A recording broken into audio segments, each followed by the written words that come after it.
Hey there! Are you aware how Parkinson's disease happens? And how it causes an imbalance in neurotransmitters? Let's take a look at the pathophysiology of Parkinson's disease. What is Parkinson's disease? Parkinson's disease is a brain disorder that produces progressive muscle rigidity, loss of muscle movement or akinesia, and involuntary tremors. The patient's condition may deteriorate for more than 10 years. In most cases, the cause of Parkinson's disease is unknown. However, some cases result from exposure to toxins, such as manganese dust and carbon monoxide, as well as exposure to herbicides and pesticides. Parkinson's disease is one of the most common crippling diseases in the United States.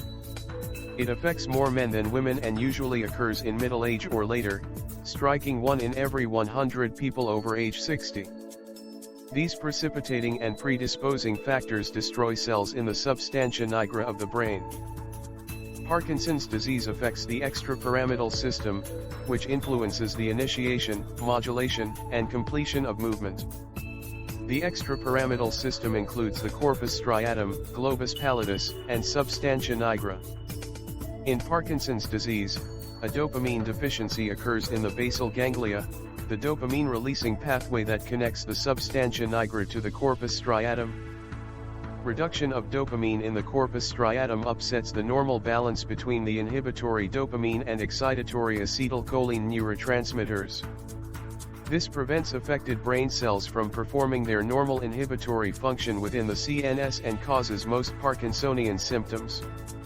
Important signs of Parkinson's disease include muscle rigidity, akinesia, a unilateral pill roll tremor. Muscle rigidity results in resistance to passive muscle stretching, which may be uniform or jerky.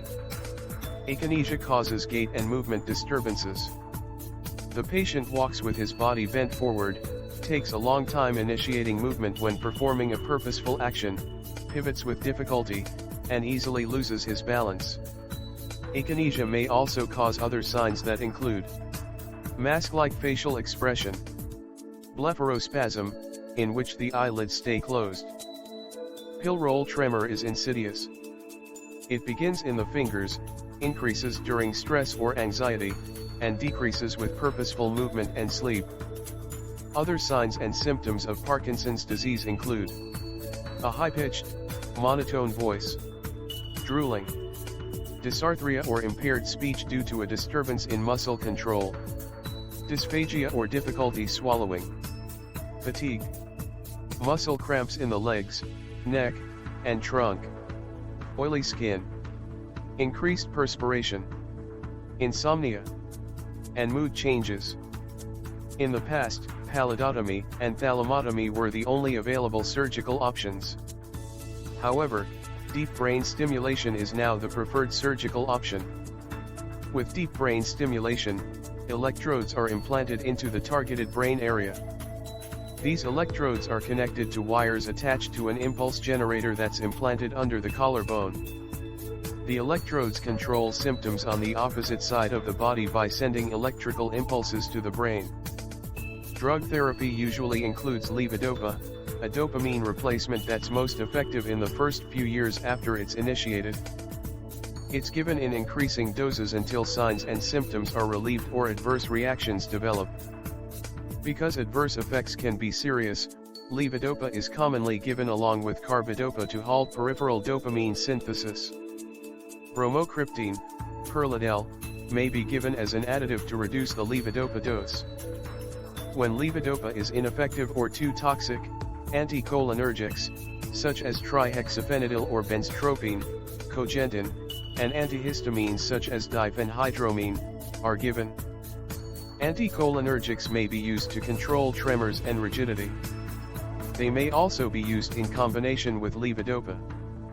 Antihistamines may help decrease tremors because of their central anticholinergic and sedative effects. Amantadine, an antiviral agent, is used early in treatment to reduce rigidity, tremors, and akinesia. Patients with mild disease are given deprenyl to slow the progression of the disease and ease symptoms. Tricyclic antidepressants may be given to decrease depression. Stalevo, a drug that combines carbidopa, levodopa, and entacapone, is used when carbidopa and levodopa are no longer effective throughout the dosing interval. The added component entacapone prolongs the time that levodopa is active in the brain.